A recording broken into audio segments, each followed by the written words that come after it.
Bueno, de nuevo, muy buenas tardes para todos.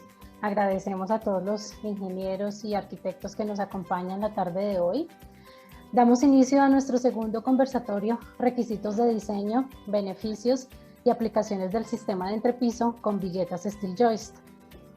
Mi nombre es Lisette Ávila, soy la gerente comercial y de mercadeo de Espacio Leve Ingeniería y el día de hoy los acompañaré por este espacio que hemos destinado para hablar de sistemas constructivos eficientes, en este caso de las viguetas Steel Joist. Nuestro conversatorio se va a desarrollar de la siguiente manera. Primero, el ingeniero Jair Eduardo Prieto va a tener su intervención durante una hora y media aproximadamente. En ese momento ustedes pueden irme escribiendo todas las preguntas que tengan, todas las dudas, y al final vamos a responderlas. Daremos un espacio para responderlas. También en este espacio pueden hablarnos de los diferentes temas que quieran profundizar. Nos lo pueden dejar ahí en el chat y de esta manera los tendremos en cuenta para futuros conversatorios. Bueno, los dejo entonces con el ingeniero Jair Eduardo Prieto, quien cuenta con más de 18 años de experiencia trabajando en empresas de ingeniería. Y hace aproximadamente 10 años se ha dedicado a este estudio preciso y específico de los joist, desarrollando nuevas alternativas, desarrollando este sistema un poco más acá en Colombia. Entonces, pues nada, sin más preámbulo, los dejo con el ingeniero Jair Eduardo. Gracias, ingeniera Lisette.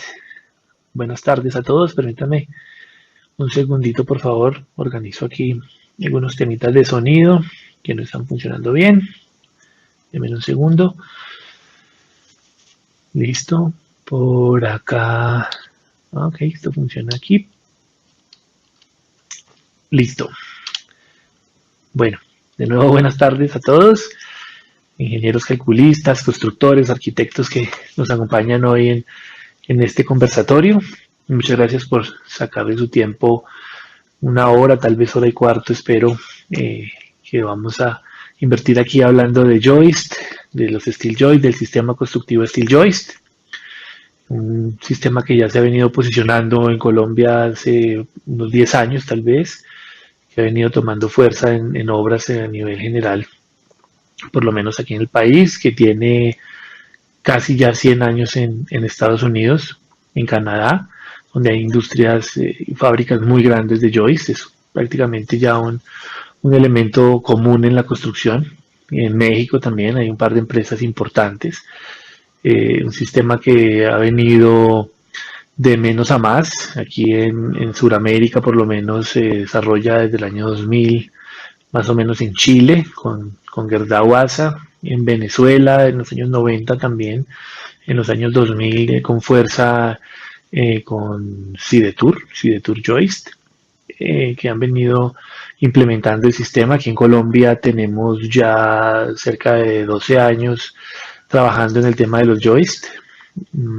Hemos desarrollado, por decirlo de alguna forma, criollizado un poco todo el tema de los joist, de lo que se requiere, digamos, para nuestra norma colombiana para poder usar los joists y poderlos poner en las obras tanto de entrepiso como de cubierta. Entonces, es lo que vamos a hablar hoy, un poquito del sistema. Voy a mostrarles aquí el índice, con esto, sí.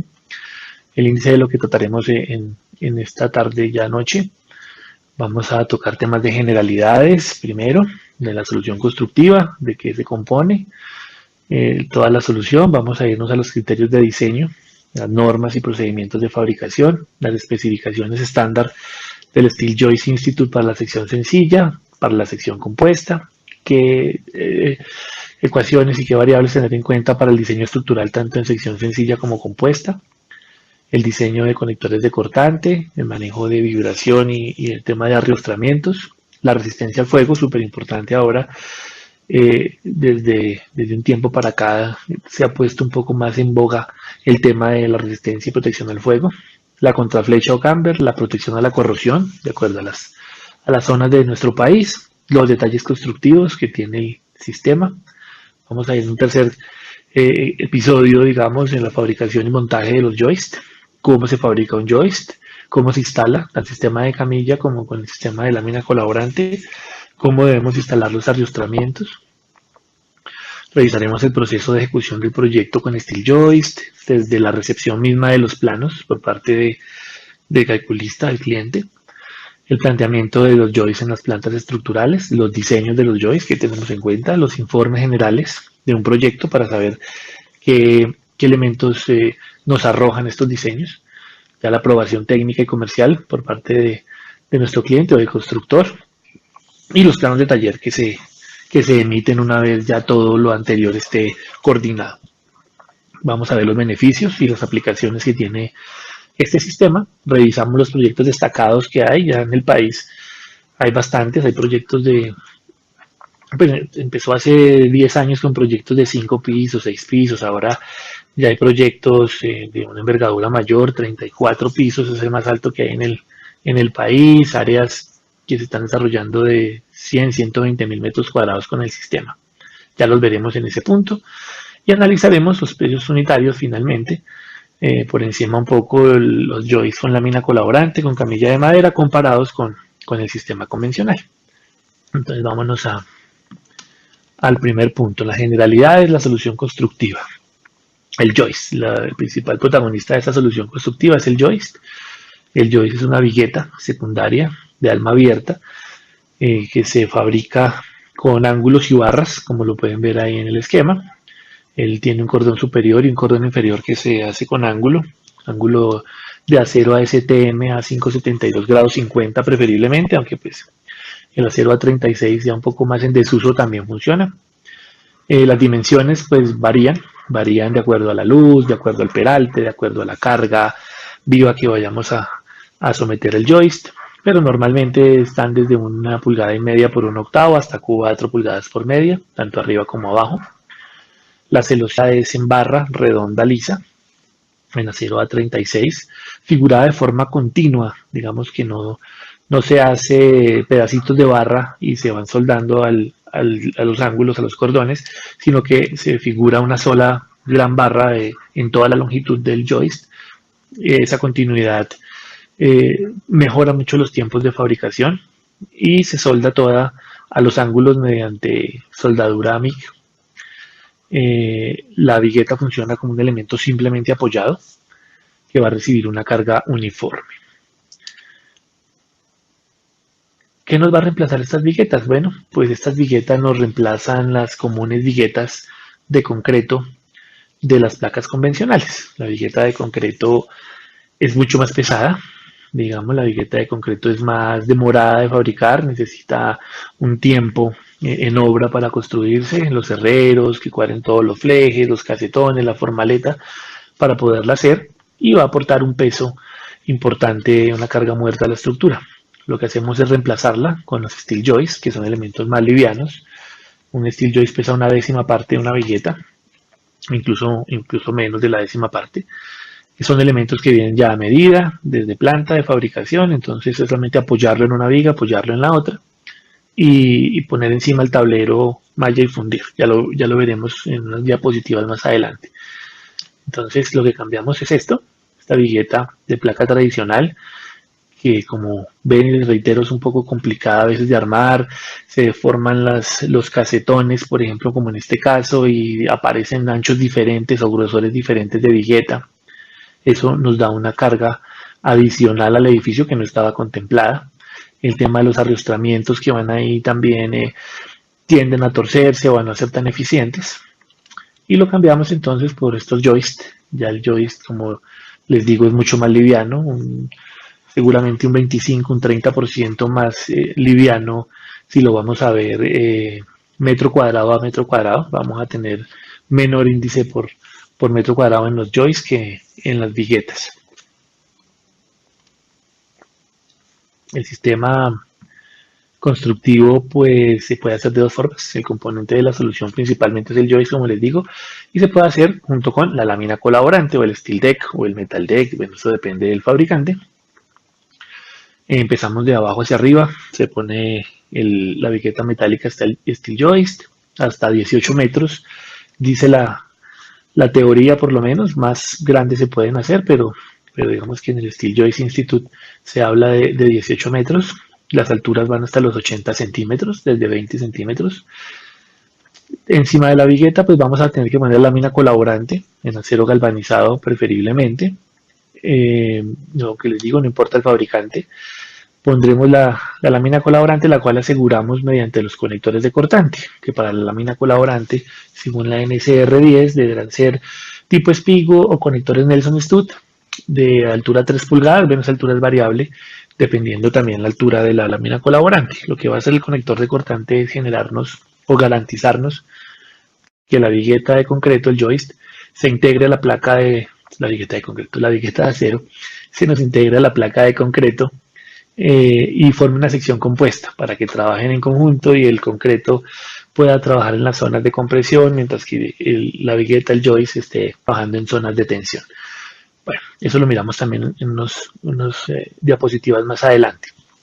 Entonces los conectores de cortante, de acuerdo al diseño, listo, ya con la lámina y con los conectores, el proceso de fundida es el de siempre, la malla electrosoldada, de acuerdo a la especificación y al diseño, y se funde las placas de concreto. Normalmente, si son placas o láminas colaborantes de 2 pulgadas, tendremos placas de 10, 11 centímetros de espesor. Y sobre esto irá el acabado. Esto que vemos aquí es una placa ya terminada, como se ve por debajo. El acabado es muy limpio, digamos, no tiene chorriones o este tipo de cosas que pueden pasar con otros sistemas. Este es el sistema en plena etapa de fundida. Ahí pueden ver la lámina colaborante, ahí se ven los conectores de cortante que son tipo espigo, que van en tres bolillados sobre los joists. La malla electrosoldada, ya ahí tienen por lo menos listo para empezar a fundir en esta obra, ya está listo. Esto es una obra, ambas fotografías son una obra en Girardot, el Hotel Best Western Girardot. El otro sistema de hacerlo, la otra forma, joist con camilla de madera.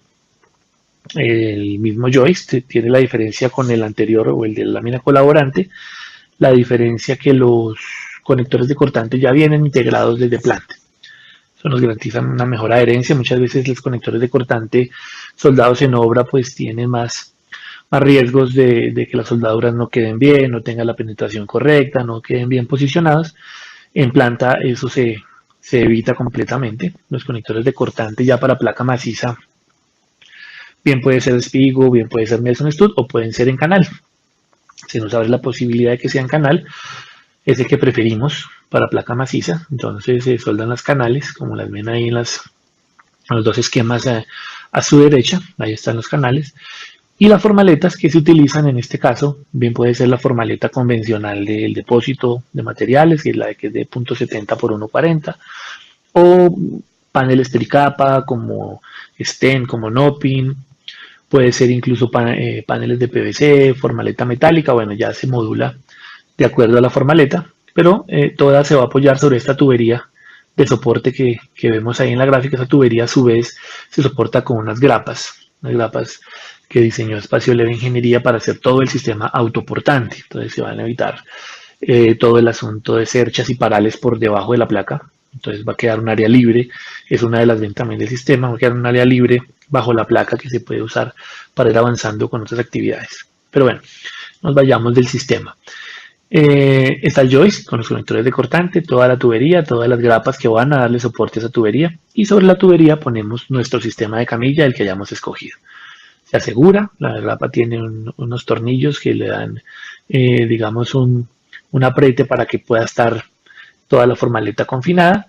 Se pone la malla electrosoldada, se funde, se hace el acabado y listo. Normalmente las placas macizas que utilizan para los joists están entre 8 y 10 centímetros, de acuerdo al diseño. Zonas comunes o parqueaderos puede estar en 10, 9 centímetros, zonas residenciales de oficina en 8 o 9 centímetros. Este es una placa ya terminada con camilla de madera convencional. Ahí se ve ahí al fondito la camilla de madera normal. El acabado no es, digamos, el más bonito, pero si se tiene contemplado un cielo raso, por ejemplo, sí o sí, pues este acabado pasa a ser secundario. En el proceso de fundida o antes de fundida, ahí están poniendo joists y haciendo todo poniendo la camilla. Como pueden ver, ahí caben 2 camillas entre cada joist, es la modulación que se maneja desde el mismo planteamiento de joist, para que al final solamente haya como un pequeño ajuste, que es el que están haciendo aquí, aquí cerquita, digamos, en primer plano, un ajuste pequeño de madera, el que hace es que sea muy rápido y no tengamos inconvenientes con montar una carpintería enorme dentro de la obra, sino que sea rápido con la modulación. Hasta aquí entonces todo lo que tiene que ver con generalidades de los joists.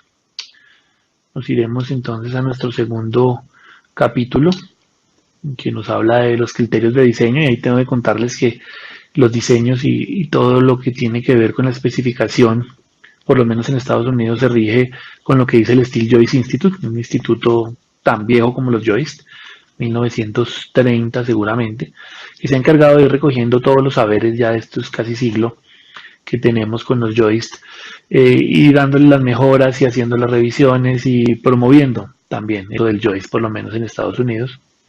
Ellos sacan un manual, los manuales cada cierto tiempo, de joist, tanto para sección sencilla como para sección compuesta. Joist de la izquierda, el libro de la izquierda, el manual de la izquierda es para sección sencilla, que será todos los joists que se contemplan para cubiertas, todo lo que tiene que ver con cubiertas. Ahí están 4 series de joists, la serie K, la serie LH, la DLH y los joist girders, cada uno más grande que el anterior. En Colombia hacemos solamente joist serie K para cubiertas, que se usan principalmente para correas, como joist propiamente. Y lo que más se usa son los joists en sección compuesta, que serán los del manual de la derecha, que ya son con lámina, con placas de concreto encima y conectores de cortante que integran una sección compuesta. Estos manuales ya van el número 44 en la sección sencilla, desde abril de 2017 fue la última versión, y en sección compuesta la edición número 2 del año 2020.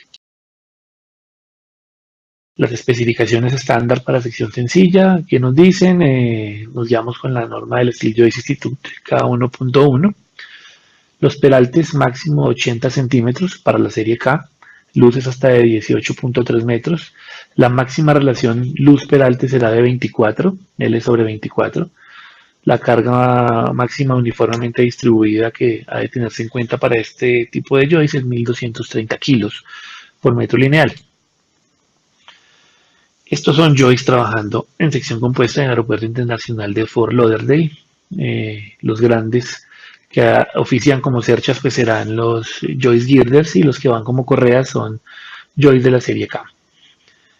Esto pues es una cubierta enorme. Esto está diseñado seguramente para tornados y huracanes. No todas las cubiertas van a ser así de grandes, por lo menos no en el interior del país cuando lo hagamos con joist. Y las especificaciones estándar para la sección compuesta, con la norma de CJICJ 1.0 del 2010, nos habla que la altura peralte también debe ser en los 80 centímetros, las luces igual que en la sección sencilla, máximo de 18.3 metros, la relación luz-per de 24. Se recomienda que el acero para cordones superior e inferior, el ángulo, sea en a 5,72 grados 50, y para la celosía puede ser incluso desde el acero A36. Esto es una placa de entrepiso, es un edificio aquí en Bogotá, la Torre San Simón. Así funciona el joist con sección compuesta, con su placa de concreto encima. En cuestiones de diseño estructural, se debe tener entonces presente que el diseño del cordón superior del joist tendrá que pensarse a compresión, y el diseño del cordón inferior a tensión. Los diseños son similares, digamos, en tensión. Tenemos que hallar ese esfuerzo último con el F sub Y del acero y el área bruta de la sección. El F sub Y pues dependerá del tipo de acero que utilicemos. Para los cordones 345 megapascales, para la celosía 255 megapascales o más. Ahí tenemos nuestro diseño de tensión. Para la compresión, pues lo mismo, el esfuerzo crítico por el área bruta de la sección. Tendremos que revisar ya si estamos trabajando en la zona elástica de nuestra ecuación. Entonces ahí hallamos el KL sobre el radio de giro y nos hallará el esfuerzo crítico. Con esto tenemos los temas de diseño, sencillamente, de los dos cordones. Aquí tenemos el diagrama de cortante, momento y las deflexiones de una vigueta simplemente apoyada con una carga uniformemente distribuida. Pues como es lógico, los esfuerzos cortantes mayores estarán hacia los apoyos. Por esa razón, la celosía, como ven ahí, generalmente está reforzada en esas zonas. Tienen unos bastones en los extremos que nos ayudan a mejorar el tema de recepción o de manejo de cortante. Y el momento, pues mayor en el centro, WL cuadrado sobre 8, por ser una carga uniformemente distribuida, que es lo que manejamos aquí. Este cortante así variable, regreso un poquito, en el centro es 0, podría uno, y lo que hacemos generalmente es optimizar el diseño de los joists, reduciendo el diámetro de la barra hacia el centro del joist. Entonces, si en el costado o en los costados en los apoyos tenemos unas barras con un diámetro de 7 octavos, por ejemplo, a medida que el cortante se va haciendo menor, vamos reduciendo el diámetro de esa barra. Entonces podemos empezar en los costados en 7 octavos. Las siguientes ondas, si es un joist muy largo, podríamos cambiarlo a 3/4 y en el centro podríamos tener unas barras de 5 octavos. Y funciona perfecto y reducimos carga o peso propio pues, del joist. La deflexión máxima, pues ahí está su ecuación, W5384 WL a la 4 sobre EI. Para el cálculo de la sección compuesta, entonces debemos tener en cuenta que el cordón inferior se sigue diseñando igual, atención, pero el cordón superior va a contar con el apoyo de la placa de concreto que está encima. Entonces vamos a tener que pensar que esa compresión la va a asumir ahora, los esfuerzos de compresión los va a asumir ahora la placa de concreto. Para ello debemos hallar un ancho efectivo. El ancho efectivo obedece a una de las dos condiciones que vemos ahí, 1/8 de la luz libre o un medio de la distancia adyacente de centro a centro de cada joist, la diferencia entre joists, digámoslo así. Con este ancho efectivo vamos a poder entonces encontrar un A, que es el bloque de compresión.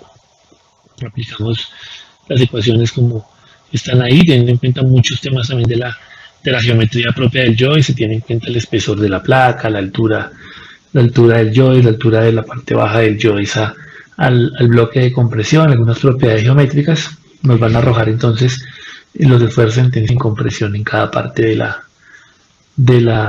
esta viga T, porque aquí se nos está formando es una viga T, digamos, que va a hacer lo que mejor sabe hacer cada quien, ponerle la compresión a través de los conectores de cortante, poner la placa de concreto a resistir los esfuerzos a compresión y el joist, que es de acero, a resistir los esfuerzos a tensión. Todo esto tiene que ir integrado y para que esto se pueda dar vamos a necesitar unos conectores de cortante. Estos conectores de cortante integran y generan la viga T entre la placa de concreto y el joist. Entonces vamos a tener que encontrar un número de conectores que puedan aguantar o puedan darle manejo a ese esfuerzo cortante que está pasando entre la placa y el joist. Estos son conectores de cortante. En los joists, digamos que los de la derecha son conectores de cortante en tipo canal, que ya vienen soldados desde planta, como les decía. Y en la izquierda pues están todos los conectores tipo espigo sobre lámina colaborante. Cada uno tiene su forma de hallarse la resistencia. Entonces para el tipo espigo están esas ecuaciones, son un poco experimentales, han sufrido cambios, digamos a nivel Colombia tenemos unos ingenieros, la ingeniera Marisabel Molina, por ejemplo, que ha trabajado mucho en el tema de los conectores de cortante y ha sacado sus propias ecuaciones para algunos de ellos. Aquí tenemos la ecuación para la carga del conector de cortante tipo espigo, donde se tiene en cuenta varias variables, para la redundancia, del diámetro nominal del conector, el área de la sección transversal, el módulo de elasticidad del concreto, dependerá de qué tipo de concreto utilicemos también, la resistencia a la tensión, separación entre centros de conectores, entre otras.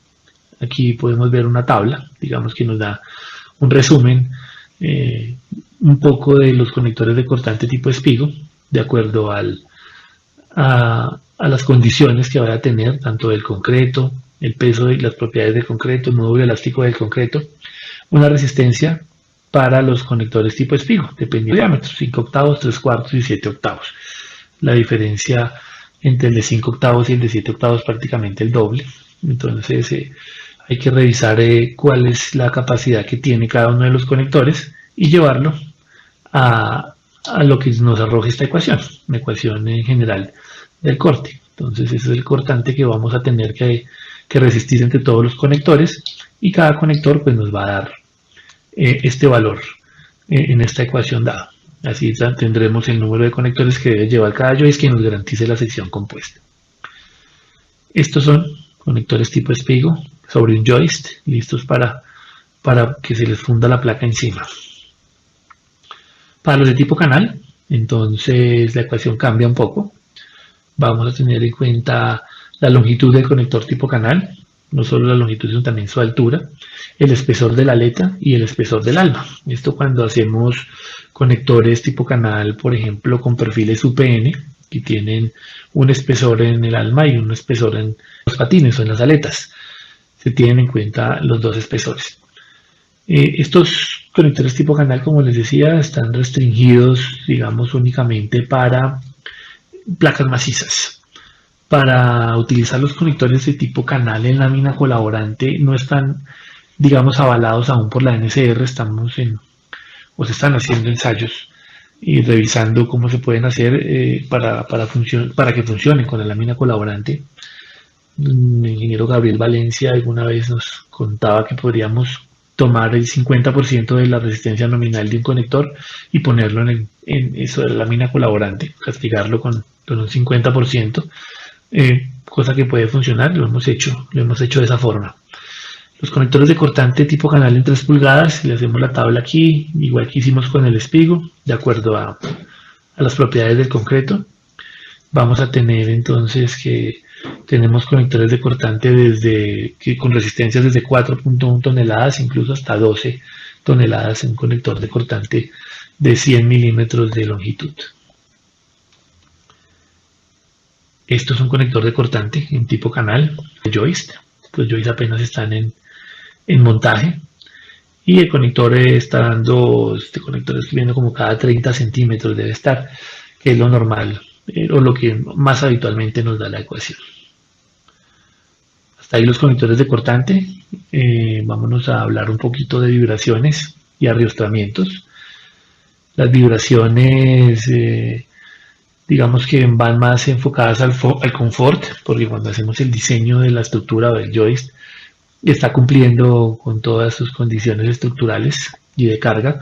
Ya el tema es un tema de servicio, y que la vibración del elemento esté dentro de los rangos, digamos, de perceptibilidad humana, y que no sean críticos o incómodos. Entonces nos guiamos mucho con la guía número 11 de la ISC para revisión de vibraciones según las actividades humanas, como está ahí. Esto es un volumen desarrollado por el ingeniero Thomas Murray, que es como el gurú en todos estos temas de vibración, entre otros. Estos análisis de vibración dependen de varios factores. Por ejemplo, hay que tener en cuenta para la vibración el tema de la rigidez, por ejemplo, la rigidez general de la estructura principal, de las vigas y de las columnas, la masa de las vigas y las columnas. Si vamos a hablarlo solo en el tema de los joists, habrá que revisar la altura que tienen los joists. Entre más altura, pues más inercia. La separación de los joists también influye en esa vibración. El peso de la losa, entenderán entonces que a mayor peso, pues menor vibración. Entonces una placa más gruesa va a vibrar menos. Digamos que todas esas variables las tomamos y las analizamos para revisar y dar la mejor respuesta económica y de vibración y estructural que pueda darse. Entonces no podemos poner una placa de 15 centímetros porque sí, porque es la que menos vibra. Finalmente hay que llegar al punto en el cual la placa sea la menor posible, que sea estructuralmente viable y que ofrezca unos temas de vibración aceptables, por lo menos. Y una de las formas que encontramos más eficientes para reducir esa vibración, aparte de las variables que ya hemos estudiado, es el arriostramiento. Estos arriostramientos nos mejoran el comportamiento de los joys porque restringen el movimiento horizontal, digamos, del cordón inferior. Como sabemos, el cordón inferior está suelto y no está adosado a ninguna viga, entonces tiene unos periodos de vibración que pueden ser amplios si la luz del joystick es muy largo. Entonces lo que hacemos es restringirlo mediante riostras. Las riostras se pueden hacer de dos formas. Una riostra completamente horizontal, como vemos aquí. Esto lo recomienda el Steel Joist Institute. Es una riostra que tiene que vincular todos los joists en el camino y tiene que vincularse también a la placa, perdón, a la viga de concreto, como vemos aquí en la gráfica superior derecha. El elemento llega hasta la viga de concreto, aportándole la viga de rigidez entonces a todo el sistema. Esto es una placa con joist que ya se está pensando en el arriostramiento, como lo ven ahí, en ese tipo de arriostramiento. Lo hicimos con un joist en otro sentido, digamos, por temas estéticos, pero funciona si simplemente son los dos ángulos que están dando arriostramiento. Y otra forma que hay de hacerlo pues será en la más convencional, que son los arriostramientos en cruz. También tienen que llegar hasta la viga y vincularse con la viga de concreto. Estos arriostramientos en cruz, como los ven ahí, como un andamio. Esta es la forma de ponerlos. Se vincula el cordón superior con el cordón inferior, así hasta que llegue a la viga de concreto, como está aquí. Eso nos aporta rigidez y nos reduce muchísimo el tema de la vibración. En Espacio Leve hacemos un análisis de comportamiento de joystick, un pequeño chequeo antes de pasarlo a nuestro software, donde analizamos, entre otras, pues todas las propiedades geométricas del joystick, inercias, de secciones compuestas, de secciones sencillas, y se miran las características dinámicas de acuerdo precisamente a la guía que estábamos viendo ahora, a la tabla de la guía 11 de la ISC. Se revisan las calidades del concreto, las resistencias pues, del concreto. Al final del ejercicio, a mano derecha abajo nos entregará una frecuencia. En este caso, para este ejemplo que tomamos, es de 2.99 Hz, que está dentro de lo aceptable. Digamos que según la guía número 11, las percepciones por debajo de 7 Hz son aceptables. Entonces, este sería un joystick como está diseñado acá, que es con aquí ese cordón superior de 2x6 e inferior de 3x4. Es un joystick que por vibraciones no va a tener problema. Estos temas de vibración, como les decía al principio, no dependen tanto en últimas de si el joystick o no el joystick o la vigueta solamente, sino también depende de todo el entorno y de toda la estructura alrededor del joystick. Depende de la rigidez, como les decía, de la estructura principal, sobre qué está apoyándose la vigueta. Depende de cosas como, por ejemplo, la altura. Si tiene particiones o muros que vinculen las dos placas, ese muro va a reducir la vibración. Depende también, por ejemplo, de si tenemos espacios entre vigas muy cortos o muy angostos. Eso reduce la vibración. Entonces, en vigas de concreto me refiero, depende si tenemos o no muchos voladizos. Entonces lo que digo es, la vibración es un análisis en conjunto de todo el sistema, no solamente del joystick. El joystick se analiza también, se revisa, pero el análisis debe ir un poco más allá. En cuanto a vibración, nuestro siguiente tema será la resistencia al fuego, tema bien importante y que está presente en la NCR desde el 2010, pero que ha venido tomando fuerza en los últimos 5 o 6 años. El título J es el título que establece los requisitos de protección contra incendio en edificaciones, los cuales aplican para todo tipo de edificaciones, no solo para estructuras de acero. El concreto también debe cumplir con ciertos requisitos para que sea un elemento que resiste al fuego. La parte F2, el título F que habla sobre estructuras metálicas en la parte 2, proporciona criterios para el diseño de sistemas de acero estructural en sistemas de incendio.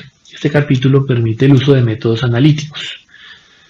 Y aquí voy con el tema, digamos, del fuego, que es un tema muy amplio. Este tema tiene dos enfoques o dos formas de los cuales se puede usar. en diseño estructural en caso de incendio, el prescriptivo y el prestacional o ingeniería de fuego. El que encontramos en la NCR en el título J es el prescriptivo. El prescriptivo nos dice si es un parqueadero, entonces debemos ponerle tantas horas o tantos minutos de protección al fuego. Si es residencial, tantos otros, y eso es todo palabra de Dios. Y está el prestacional, que es el que nos avala la NCR en el F2 como ingeniería de fuego, que es ya analizar propiamente el espacio. No sé si soy claro. Entonces ya se revisa qué ventilación o qué aireación hay en ese espacio. Podemos revisar variables como la altura, por ejemplo, del piso. Qué tan, si cuenta, por ejemplo, con detectores de humo, con alarmas contra incendio, incluso puede funcionar qué tan lejos está de los bomberos, cuál va a ser el uso final de ese edificio, cuál puede ser esa carga combustible que puede tener finalmente un espacio. Y esa ingeniería de fuego nos va a arrojar entonces valores bien diferentes al prescriptivo. Aquí tenemos en Colombia el Instituto Colombiano de Construcción de Acero, el ICCA, que hace poco, también menos de 6 meses, nos dio esta guía de diseño de estructuras de acero en condición de incendio, que la desarrolló el ingeniero Juan David Gómez, que es un especialista en todo el tema del fuego. Él es partidario de la ingeniería de fuego, del método prestacional. Y nos cuenta en esta guía todo lo que se tiene que saber, por lo menos a nivel nacional, del tema. Es una guía que recoge pues todo el estado del arte del diseño de construcciones de acero en caso de incendio, hace énfasis en los métodos prestacionales o de ingeniería de fuego y enfatiza en las ventajas y diferencias del enfoque prescriptivo y el prestacional, que estamos todos muy acostumbrados a coger la norma, a abrirla. ¿Qué dice la norma? 120 minutos, se acabó la conversación, ¿no? La opción de revisar el tema de fuego es diferente. Hemos tenido espacios en parqueaderos, por ejemplo, donde si nos vamos por el tema de la norma, pues vamos a encontrar que son 120 minutos. Con el ingeniero Juan David, de hecho, hemos adelantado el tema y revisamos el mismo parqueadero, revisamos que tenía unas alturas importantes, que tenía unos espacios abiertos en las fachadas de prácticamente el 100% en 3 de sus fachadas, temas de red contra incendios, tenía tema de alarmas contra incendios, detectores de humo. Se pudo anular completamente el tema de aplicar protecciones contra el fuego. Cuando eso no pasa, entonces tendremos que irnos a la norma. Cuando nos vamos al método prescriptivo, porque no podemos hacer la ingeniería de fuego, pues empezamos a guiarnos con el título J y nos vamos de entradita a la tabla J111, que nos clasifica los grupos y subgrupos de ocupación. Entonces tiene varios capítulos ahí de almacenamiento, comercial, especiales, fabril, institucional, para lugares de reunión, mixtos, alta peligrosidad, residencial y temporal. ¿Qué más nos importa ahora a nosotros, o el que más trabajamos será el residencial, R1, 2 y 3, incluso un poco el comercial y el de almacenamiento, porque los parqueaderos se tienen que poner en almacenamiento, no en residencial. Con esto encontramos dónde está nuestra estructura y nos vamos a la tabla J331, que categoriza los edificios para efectos de resistencia contra el fuego de acuerdo con su uso. Entonces vamos a mirar, por ejemplo, los R1, R2 y R3. De acuerdo al número de pisos, pues tendrán una categoría que puede ser 3, 2 y 1. Por ejemplo, la mayoría de edificios de más de 7 pisos son de clase 1. Los edificios con los que estamos trabajando ahora, el tema Joist, están por encima de los 7 pisos. Entonces son tipo 1 en su mayoría. Con esta clasificación nos vendremos entonces, bueno, aquí están las otras, la otra parte de la tabla, donde encontramos los de almacenamiento, que son A1 y A2. De acuerdo al número de pisos también, podría tener incluso hasta categoría 1, parqueaderos, por ejemplo, o plataformas de parqueadero completas. Tienen más de 5 pisos normalmente, son tipo 1. O podrían ser en algunos casos tipo 2, de acuerdo al potencial combustible, por ejemplo, si es inferior a 4.000 megajulios por metro cuadrado, que esto viene un poco del análisis de fuego que se puede realizar. Con estas dos tablas vamos a irnos a la tabla J343, que nos va a decir de acuerdo a la categoría que acabamos de hallar, por ejemplo, para un residencial de más de 7 pisos, que es categoría 1, miraremos entonces qué tiempo o qué horas de protección al fuego se tienen que dar. En esta tabla que vemos aquí están todos los grupos excepto R1 y R2, como dice ahí arriba el título, o sea, los residenciales. Aquí podremos ver, por ejemplo, los que son de almacenamiento, hablamos de un parqueadero. Y encontramos pues muros cortafuego, muros de cerramiento, muros divisorios interiores y los elementos estructurales de los materiales cubiertos por los títulos CAG del reglamento NSR10. Ya en ese caben todos los del título F, o sea, todos los elementos metálicos. Entonces tendríamos que para el parqueadero que vimos ahí arriba, categoría 1 de más de 5 pisos, nos estarían pidiendo 2 horas de protección a fuego si no hacemos ningún tipo de ingeniería de fuego. Esto para todo lo que tiene que ver para todos, excepto para los clasificados en R1 y R2. Para R1 y R2 tenemos esta otra tabla, que sería ya para residencial y es donde el 85% de los proyectos con Joy se mueven aquí en el país. Entonces veríamos que para un edificio de más de 7 pisos, como habíamos dicho, es categoría 1. Y para los elementos estructurales cubiertos por los títulos CAG, cuando cruza ahí en la fila con la columna de la categoría 1, pues tenemos 1 hora, o sea, 60 minutos. Cualquier elemento residencial, una vigueta, en edificio de más de 7 pisos, pues será 1 hora. Incluso para menos de 7 pisos, que sea categoría 2, será 1 hora. Para otros más sencillos, será también de 1 hora. Estas dos tablas, la anterior y esta, fueron modificadas mediante el decreto 340 de febrero 13 del 2012. Entonces mucha gente seguía todavía con la versión inicial de la NSR del 2010. Estas tablas son totalmente diferentes, tienen unas exigencias mayores. Ya con el decreto se aterrizó un poco más a la realidad y quedaron estas tablas. Ahí en la misma norma encontramos unas excepciones de edificaciones que no requieren cuantificación de la resistencia contra el fuego. Son como tal vez unas 15 excepciones, destaco 2. Por ejemplo, los edificios para estacionamiento que no tengan cerramiento en por lo menos el 40% de 2 de sus fachadas, con edificios con menos de 3.000 metros cuadrados de área construida, o en 3 de sus fachadas para edificios que tengan áreas construidas entre 3.000 y 3.750. No van a requerir protección al fuego. Otra, por ejemplo, edificaciones con estructuras de material incombustible que tienen una densidad de carga combustible de 250 megajulios por metro cuadrado o menos, independientemente de su uso y altura. Entonces muchos edificios, independientemente del área, si van a ser bodega de materiales no combustibles, por ejemplo, pues no van a necesitar una bodega de acero, de almacenamiento de acero, pues no va a necesitar protección al fuego. Digamos que es una ventanita a un análisis, a una ingeniería de fuego muy básica que podría uno hacer con la norma. Otra cosa ya es un análisis más completo. Cuando tenemos que proteger al fuego, porque no estamos diciendo que no, se tiene que proteger al fuego y en muchos casos, eso ya lo tenemos resuelto también, digamos, superado el tema de la ingeniería al fuego y llegando a que sí se tiene que proteger, pues el tema no es para nada complicado. En el espacio de la ingeniería hemos analizado ya varias soluciones, hemos analizado soluciones, hay muchas formas de proteger el fuego, ¿no?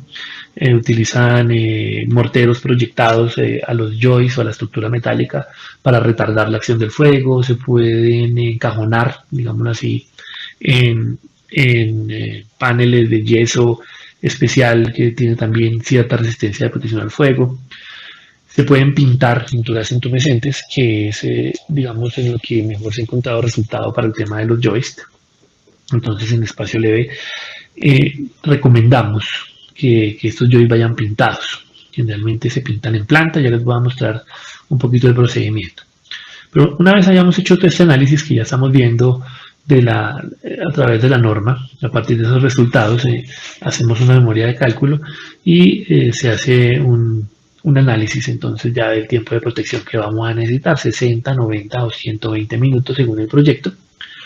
Para los joys se establece una temperatura crítica de 620 grados centígrados, que se considera como vigueta. Digamos que para columnas podría ser menor, 550 grados de temperatura crítica, o sea, va a tener que resistir al fuego más tiempo, porque a 550 grados ya está en su temperatura crítica. La vigueta, como está más arriba, incluso podría llegar a 620 grados centígrados. ¿Qué hacemos? Tomamos un joist, como lo vemos ahí, estamos viéndolo en corte, y analizamos primero su masividad. Entonces, la masividad es el área expuesta dividido el perímetro del joist, el área de la sección, perdón, dividido el perímetro expuesto al fuego del joist. Si vemos, por ejemplo, el cordón superior de un joist está expuesto en 3 caras, porque la cuarta cara está contra la placa de concreto. Entonces, la masividad de los ángulos en el cordón superior del joist tendrán que analizarse como 3 caras, algo un poco más favorable, porque tendrá menos perímetro expuesto. La celosía sí a 4 caras, no tiene nada que la proteja como el cordón superior. Igual el cordón inferior se tendrá que analizar a 4 caras. Este análisis lo hacemos y nos arroja aquí una masividad. Hay unas ecuaciones que se deben tener en cuenta siempre para los elementos de acuerdo a su geometría, para 3 caras o para 4 caras. La celosía, como es un elemento redondo, pues tiene otra forma de hallarse su masividad. Son ecuaciones sencillas y llegamos a unas conclusiones, entonces a un número que será la masividad, que es el que vemos aquí finalizando nuestra tabla.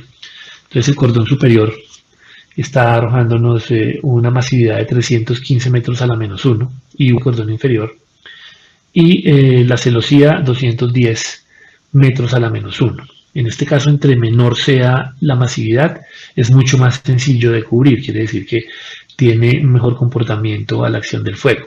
Si vemos, el cordón superior y el inferior tienen la misma masividad, pero como lo estamos planteando aquí en el ejemplo, a ver si por aquí lo tenemos, seguro más abajo, estamos planteando dos elementos completamente diferentes. Pues aquí mismo estaba. El cordón superior está en 1,5 por 3,16, el cordón inferior en 2 por cuarto. Entonces, si vemos, el cordón superior tiene una menor aleta, digamos, el ángulo, por tanto tiene un menor perímetro expuesto al fuego, pero también tiene un menor espesor. El inferior, en cambio, tiene mayor aleta y mayor espesor. La diferencia va a radicar en que el cordón superior, como les decía, está expuesto solo en 3 caras y el inferior en 4. Y casual dio la misma masividad. La celosía mucho mejor en 210. Con esos dos valores nos vamos a unas tablas que nos facilitan los fabricantes o importadores de este tipo de pinturas intumescentes. Es que la solución que encontramos aquí, nosotros encontramos en Toxemen el aliado perfecto para eso. Hicimos ensayos, revisamos todo tipo de combinaciones para que nos funcionara el tema de la pintura. Entonces Toxemen tiene una línea que es la Nullifier para protección al fuego, que va desde los 60 minutos en la Nullifier 802 hasta los 120 minutos en la Nullifier 901. Entonces podemos aplicar cualquiera de estas pinturas, pero no solamente aplicar por aplicar, sino que estas tablas que vemos aquí nos arrojan un espesor. Esta es la tabla para el Nullifier 802. Entonces lo que hacemos es encontrar la masividad en el lado izquierdo y buscamos en el lado derecho, de acuerdo a la posición del elemento, un espesor o unas micras de pintura. Haciéndole un zoom, vemos los dos elementos que tenemos. Por ejemplo, el de 215, que sería nuestra barra, como lo vimos. Nos preguntan las siguientes casillas si está expuesto a 3 o en 4 caras. En este caso es la barra, son 4 caras. Entonces nos va a pedir en la celosía que tengamos un espesor de pintura de 0.65 milímetros de película húmeda o 0.45 en película seca. Para los ángulos, los cordones superiores e inferiores que nos dieron en 315, Para el superior, que está expuesto en 3 caras, entonces tenemos espesores de 0.75 milímetros en película húmeda y 0.52 en película seca. Y para el de 4 caras, pues un poco más, y es ahí donde está el tema crítico. Tendrá que ser de 1.92 milímetros para película húmeda y 1.38 ya cuando el producto ha secado. Esto se cuantifica y se lleva a unas tablas. Hacemos un resumen, digamos, este es un resumen hecho por Espacio Leve Ingeniería, donde encontramos pues todo lo que se tiene que aplicar. Serán entonces las masividades, lo vemos aquí a la izquierda como ese resumen. Para el cordón superior, una masividad de 315 con un espesor entonces de 0.75 milímetros de producto 802. Para el cordón inferior, también con masividad de 315, un espesor de 1.91. Estos espesores que están acá son de película húmeda. Y para la celosía, un espesor de 0.65 milímetros. Esto nos apoyamos, como les decía, con Toxement. Nosotros enviamos los diseños de los joists, ellos evalúan de nuevo con el producto y nos envían esta memoria, prácticamente es una memoria de Toxement para la protección al fuego. Esto es en planta, unos joists ya completamente pintados y protegidos. Esta pintura tiene que protegerse después, ahí está la pintura intumescente, pero no se pueden mandar los joists así. Esto debe llevar un esmalte de protección que sea compatible con la pintura de protección al fuego. Se aplica después y va a proteger esa pintura contra rayones, contra el uso y el abuso que a veces hay en las obras a la hora del montaje. Esta protección ha resultado eficiente, muy eficiente. Hemos hecho ya varios edificios con este sistema, ya tenemos tal vez 3 años haciendo protección al fuego de esta forma. Lo habíamos hecho antes con morteros proyectados, la obra de la Rusia, digamos. Lo hicimos también con encajonándolo con el drywall, pero entonces el tiempo y la mano de obra para eso que se tiene que utilizar propiamente en obra, cuando las obras están retiradas, pues va a ser un poco complicado esa logística. No se garantiza a veces en la proyección que se puede hacer, por ejemplo, de morteros en obra, que los espesores sean los que dice el diseño. Entonces el control era mucho más complicado para garantizar una buena calidad.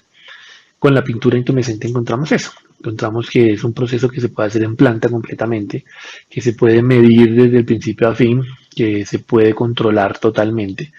Entonces sale un producto al cual uno puede dar constancia que va a funcionar y en caso eventual de un incendio va a comportarse como se tiene que comportar. Aquí en Bogotá por lo menos ya tenemos una docena de edificios con este sistema de pintura. Ninguno se ha incendiado, no sabemos si la cosa en una condición real de incendio tenga un comportamiento diferente al teórico, por lo menos. Pero bueno, nos apegamos a las normas y así lo esperamos que nos funcione. Entonces la protección al fuego, eso también se puede aplicar en obra, si uno quisiera. La pintura de protección al fuego, me refiero hemos encontrado edificios que ya tienen los joists o otro tipo de viguetas y dicen, bueno, yo tengo que proteger al fuego, ¿lo puedo hacer ahora? Todavía lo puede hacer, no hay ningún problema, se hace una limpieza, se tendrá que hacer un fondo en anticorrosivo compatible con la pintura intumescente y se aplica la pintura intumescente. Entonces se puede hacer tanto en planta como en obra. Vámonos a nuestro otro tema, que será el de la contraflecha o camber. Ese ya es un tema más de fabricación. Esta contraflecha pues es una curvatura convexa que lleva cada joist para compensar las deflexiones previstas por la acción de las cargas. Entonces lo que pasa es que los joists salen curvos en el sentido contrario al cual se van a flectar. Esto tiene unas tablas, unas tolerancias. Esta tabla que vemos ahí es precisamente del Steel Joist Institute. Nos habla de unos milímetros de contraflecha de acuerdo a la longitud. Aquí está en pies y pulgadas, también está en milímetros. Entonces, para un joist de 26 metros, ellos están pidiendo o sugieren más bien que se haga una contraflecha de 6 milímetros. Podríamos hablar que puede ser un criterio rápido tener 1 milímetro por metro de contraflecha. Ya si nos vamos a joys más largos, por ejemplo, un joy de 18 metros, como está el de 60 pies, tiene una contraflecha de 12 milímetros. Ya no obedece a 1 milímetro por metro, pero podría obedecer de pronto a una ecuación como la que tenemos aquí, que sería L sobre 1600 o un 800 de L medios, que se podría utilizar para determinar esa contraflecha. Este ya es un joy, bueno, para ver una contraflecha en 8 metros, pues, y verle 8 milímetros está complicado, pero digamos que eso es un par de joists con su respectiva contraflecha. Eso se hace, no se hace a la fuerza, digamos, se hace en el armado. El armado, las matrices de armado tienen ya su curvatura que le va dando, de acuerdo con unas calzas, se va coordinando y se va cuadrando esa contraflecha, de acuerdo a lo que nos arroje el diseño. Llegamos al tema de corrosión. Este tema de corrosión también es bien importante. Este va un poco de la mano con la pintura porque hace parte de todo el esquema de acabados que debe tener el joist. El joist no es solamente tomar los ángulos, figurar lilla, soldarlo todo y listo. Ahí está hecho el 50% de la tarea. Ahora hay que darle el otro 50% que será vida útil en el tiempo. Y en eso está la corrosión, en eso está un posible incendio o todo el tema de fuego. Entonces la protección a la corrosión depende mucho de la ubicación del proyecto. Este nos arroja, depende de dónde esté el proyecto, qué tipo de ambiente, qué tan corrosivo es el ambiente donde está. Entonces aquí tenemos esta tabla a la derecha donde nos cuenta en categorías desde C1 hasta C5 qué tan corrosivo puede ser un ambiente. Normalmente los ambientes a nivel nacional están ubicados entre C2 y C3, baja y media. El baja son atmósferas con niveles de contaminación, áreas rurales, ciudades intermedias, Tunja, digamos, un Villavicencio. El C3 ya es un poco áreas urbanas más grandes, con una moderada contaminación. Por ejemplo, Bogotá, Medellín, Cali, que están en esas zonas. Ya otras ciudades, vamos aquí a nuestro mapa, este mapa de corrosión realizado por la Universidad de Antioquia, nos muestra un poquito las ciudades principales del país y en qué zonas de corrosión están.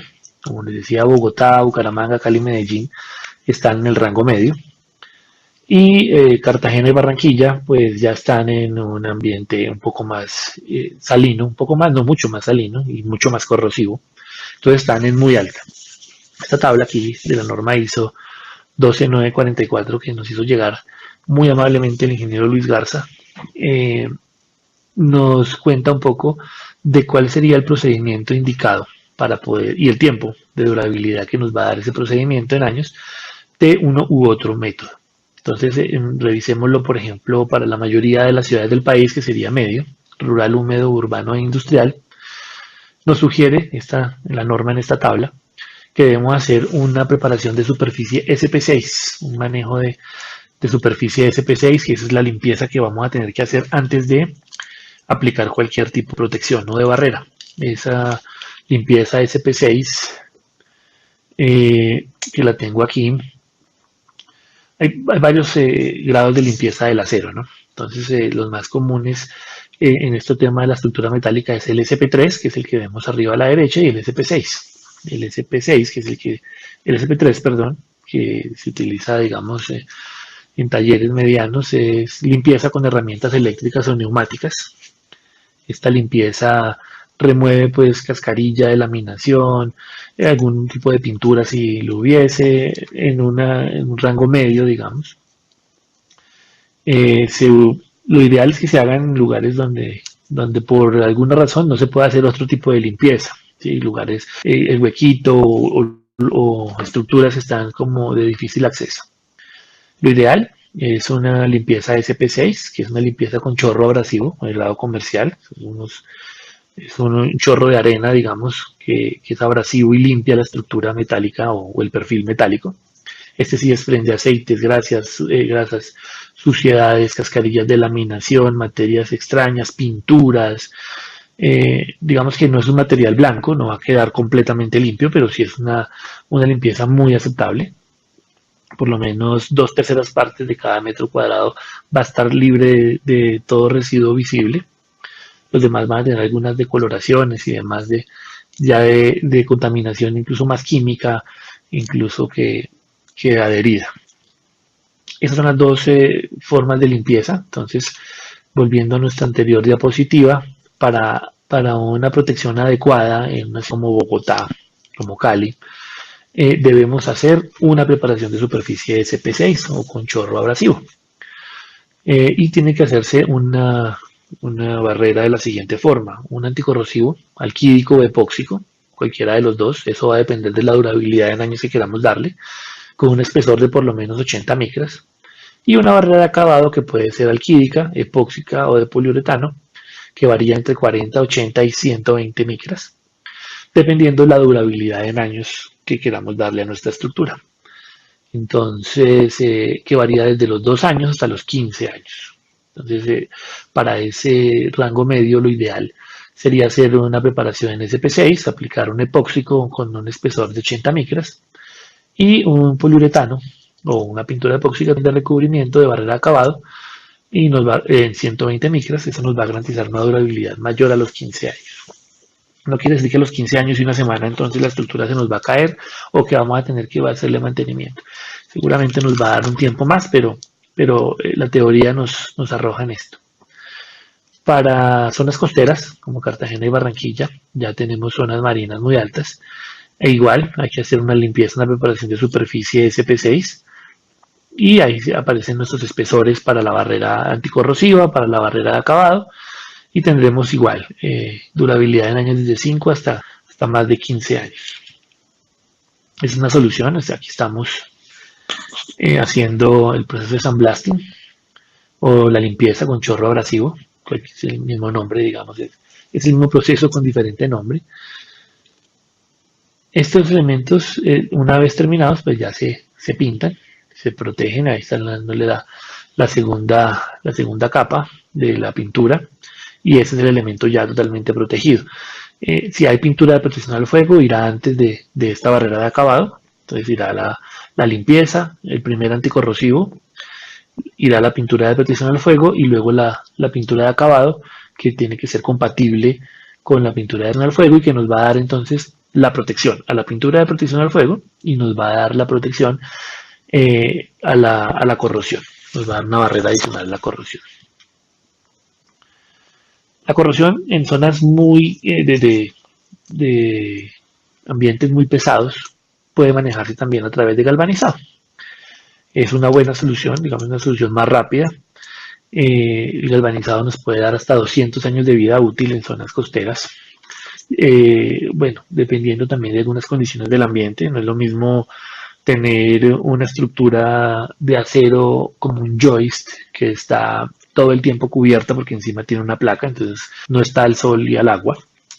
Es una estructura que muy seguramente por debajo va a tener algún cielo raso, entonces no va a tener tampoco tanta circulación de viento en el ambiente que arrastre sal de punto y que la sal quede adherida a la superficie. No podemos compararlo, por ejemplo, con un poste en la playa. Un poste en la playa está al sol y al agua, a la arena, y es otro tipo de corrosión. Entonces un joist galvanizado podríamos pensar que nos podría dar incluso hasta 200 años de vida útil. El galvanizado tiene ventajas importantes como la doble protección y barrera catódica. Es económico, es una solución más económica por el proceso que la pintura. Digamos que la pintura como material nos da el mismo tiempo y la misma economía, perdón, pero el tiempo en la aplicación es lo que lo encarece un poco. El galvanizado se rige por la norma técnica colombiana 3320. Hay plantas de galvanizado importantes aquí. Nosotros trabajamos generalmente con Poliuprotec, que tiene su planta en Bogotá, en Fontibón y también en Barranquilla. Con ellos se hace el galvanizado de una forma rápida y con una muy buena calidad. El mantenimiento, que ya veo un capitulito aquí del mantenimiento, es nulo, digamos. Es innecesario una vez la estructura se ha montado, si no va a tener contacto con algún otro tipo de de metales, digamos que lo puedan desgastar, pues no va a necesitar de mantenimiento. Si se necesitara, pues se puede pintar y se puede utilizar el sistema dúplex. Estos son materiales ya ángulos galvanizados, listos para ser usados en la fabricación de los joists. Aquí vamos a nuestro capítulo 3, que es la fabricación y el montaje de los joists. Estas son las fotografías de nuestra planta en Bogotá. El proceso empieza con un corte de ángulos a las dimensiones que se necesitan. Recuerden que los joists son a medida, no son estándar. Entonces vienen de los planos que se han sacado, que ya vamos a ver cuál es el proceso. Se hacen los cortes de los ángulos para cordón superior e inferior. Se figura la barra, como les contaba, es una barra continua. Ahí está el proceso de figurado. Se hace empalme de ángulos. Cuando los joists son mayores de 6 metros, joists de 8, 10, 12 metros, pues habrá que empalmar 2 o más ángulos. Y se procede a hacer un armado. En ese armado ya se debe tener en cuenta el plano de taller, viene tener en cuenta todas las separaciones, qué referencias de ángulos y barras vamos a utilizar. Ahí ya hay un primer control dimensional cuando se arma ese joist. El proceso de calidad nos exige ahí un primer control dimensional antes del siguiente proceso, que será el del resolte. Una vez esté el joist resoldado, ya no se puede desbaratar, ya es muy complicado. Entonces por eso se hace antes del resolde unas verificaciones.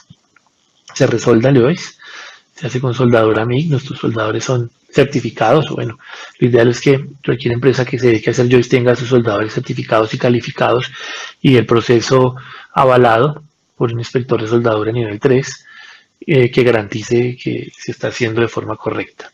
Una vez soldados los joists, se ponen los conectores de cortante. En el caso que los lleve para placa maciza, se soldarían entonces los canales. Si no los lleva, pues ese paso se omite.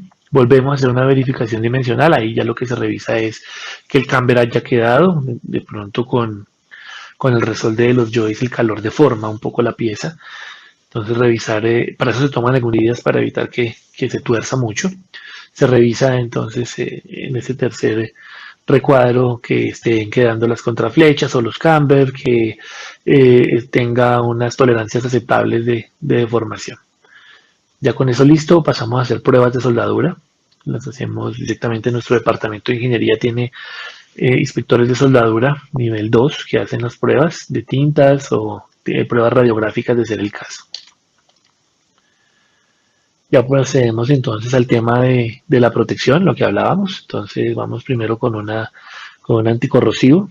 Después del anticorrosivo era la pintura intumescente. La pintura intumescente es blanca. Se controlan los espesores, como se ve ahí en la fotografía abajo a la izquierda. Con una galga se miden los espesores en húmedo. Por lo menos al 10-12% de toda nuestra producción estamos haciendo siempre un testeo de los espesores en diferentes zonas, tanto en la barra como en los ángulos. Se pinta nuevamente ya con la pintura de protección o de acabado, pues, para el tema de corrosión y para proteger también la pintura de fuego. Y listo, se procede a hacer el transporte. La mula que está arriba son joists que tienen el anticorrosivo solamente. Abajo los que vienen con protección al fuego normalmente, y lo ideal es envolverlos en plástico para que lleguen lo mejor posible, la pintura no sufra desgaste. Luego en el proceso de fundida muchas veces les cae concreto, y retirar ese concreto también se lleva la pintura. Cuando lo llevamos protegido en plástico, pues el concreto queda sobre el plástico y no nos va a maltratar la pintura de fuego. Ya en obra, pues empezaremos con el proceso de instalación. Entonces miremos el proceso de instalación para la camilla de madera. Lo primero es pues garantizar el anclaje. Aquí lo llamamos negativos en vigas, pero en este caso lo que les digo, si va a ser una fundida en una sola etapa como en estas dos fotos, pues lo que tenemos que hacer es que el cordón superior ingrese los 7 los 10 centímetros dentro de las armaduras de la viga, que luego en la etapa de fundida pues va a quedar empotrado no, ¿cómo se llamará? Cubierto totalmente de concreto. Ahí no hay un empotramiento, no alcanza a hacer un empotramiento, sigue siendo simplemente apoyado. Aquí está el sistema de posicionamiento, como lo veíamos ahora en el esquema de arriba. Aquí está también apoyado sobre las vigas principales. No necesitamos tener toda la cama de camilla por debajo, solamente se hace camilla para la viga principal. y se posicionan los joists. Ya ahí a la izquierda vemos ya las camillas donde se va a fundir, que lo que les decía, cabe una o caben dos camillas entre joists, según la modulación. Ahí ya estaría listo para en el futuro ponerle la malla y fundir, pero habrá que hacer obviamente toda la placa. Aquí ya está. Este es el mismo edificio, este es el edificio M30 en Ibagué. Es el más alto de Ibagué y es el más alto que se ha hecho en el país con el sistema joist. Aquí ya está todo listo para fundir, ya está la malla, ya están las camillas según la modulación, van a fundir en una tapa como se ve, ya están las vigas listas y dispuestas. Esto está solamente para darle concreto. Importante el apuntalamiento, AL de medios si el joist es menor de 6 metros, AL tercios si es mayor a 6 metros durante la etapa de fundida, y unos días más mientras el concreto da una cierta resistencia para que nos ayude con la sección compuesta. Está la fundida de placa. Hay que evitar de pronto acumulaciones de concreto en una sola zona, que nos puedan generar de pronto alguna deformación excesiva, aunque se considera una carga constructiva amplia de 300 kilos más o menos por metro cuadrado en el diseño. Podría fácilmente superarse, y recordemos que el joist está trabajando todavía en sección sencilla, entonces no tiene la misma resistencia. Una vez afraguado la placa, se hace desimbrado, se tiene que retirar, cortar las grapas, retirar los tubos y la camilla. Aquí vemos un contraste de una placa desimbrada y una en proceso de desimbre. Una vez se retira todo eso, pues podemos irnos al siguiente nivel y utilizar tanto los tubos como las camillas. Se instalan las riostras, que son las que nos van a mejorar temas de deflexión y sobre todo temas de vibración. Las riostras pues también salen del diseño que ya vimos previamente. Esta es una losa en uso ya con joist. El acabado, cuando se tiene cuidado a la hora de fundir la placa y se utiliza, por ejemplo, esto fue panel tricapa, pues es un acabado muy aceptable. Es un parqueadero en la ciudad de Ibagué, son 9 niveles de parqueadero, cada plataforma tiene como 3.000 metros cuadrados en cada piso. Estamos hablando de que son casi 30.000 metros cuadrados de placa de entrepiso que se hizo toda con el sistema. Ahora lo vamos a ver, el mismo sistema, usándolo con lámina colaborante y en una fundida en 2 etapas. Aquí ya está la viga, se dejaron unos negativos, en este caso los dejaron pasando de lado a lado. Se posicionan los joists. Este sistema de fundir en 2 etapas no es tan recomendado, y se generan algunas juntas frías que seguramente luego no se llenan bien o no nos garantizan que haya una buena transferencia de esfuerzos ahí en esa viga. Hay que mirarlo un poquito con lupa. Una vez se han puesto, pues se han tenido en cuenta todos los cajoncitos para meter los joists, se hace el posicionamiento, se revisa las distancias. En este caso, como es lámina colaborante, no hay una distancia típica, sino que se divide de la mejor forma, de una manera equidistante todos los joists. Aquí está ya la placa lista. Una ventaja que tiene la lámina colaborante es estas geometrías raras, estas vigas atravesadas en estos edificios con arquitecturas difíciles. La lámina colaborante se maneja muy bien. Ahí está ya lista con sus conectores de cortante tipo espigo y la malla electrosoldada para fundir. Apuntalamiento también recomendado a L tercios en este caso, porque son joists de más de 3 metros, de 6 metros, perdón, y se procede con la fundida. Este es el aspecto ya de una placa por debajo. Está instalado el arriostramiento, que también es necesario para mejorar la vibración en este caso. Este también es una plataforma de parqueadero, ahí se ve que son unas rampas, una plataforma de parqueadero con solo rampas.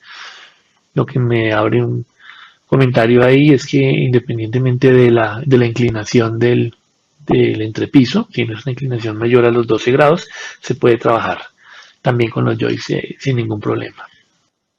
Seguimos por aquí con el capítulo 4, proceso de ejecución de un proyecto.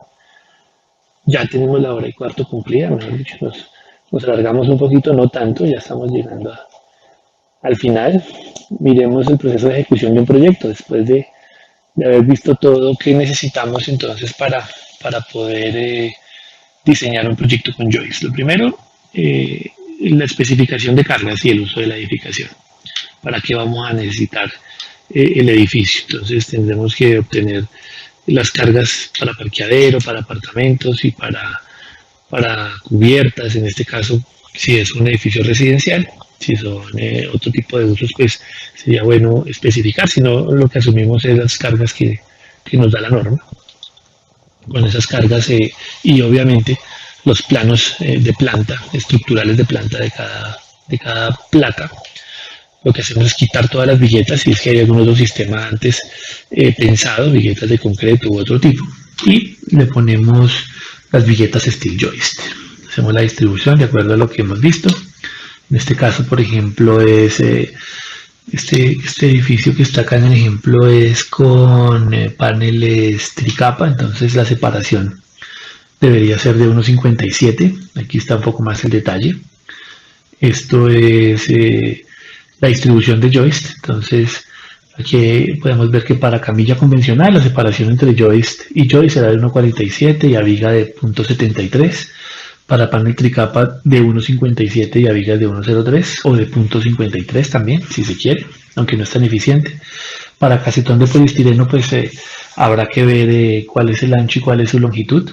Para el ancho habrá que sumarle 70 milímetros más y esa será la separación de joist. Y cuando es entre joist y viga, pues habrá que tomar el ancho del casetón y sumarle 30 milímetros más. Para lámina colaborante, pues hay que tomar la longitud del vano y dividirlo en la cantidad de joist que se quieran instalar más uno y nos dará una longitud equidistante. También la separación depende del calibre de la lámina, de la altura. Esa especificación nos la da principalmente el fabricante de la lámina, Acesco Colmena. Ellos tienen sus tablas con sus luces y sus separaciones máximas en las que funciona su lámina colaborante. Una vez tenemos todos los joist, sacamos un listado de longitudes y aferencias y empezamos a hacer el diseño. Este, por ejemplo, es un avalúo de carga rápidamente, donde tomamos aquí a la izquierda algunas propiedades del joist, la luz, la separación entre joist, el F sub Y del acero, la cantidad de joist que vamos a necesitar, el tipo de acero, en este caso a 572 grados 50. En la mano derecha, entonces, el avalúo de cargas. La carga muerta, tenemos 50 pesos de afinados de la placa, carga suspendida, los mismos joist, la baldosa, muros.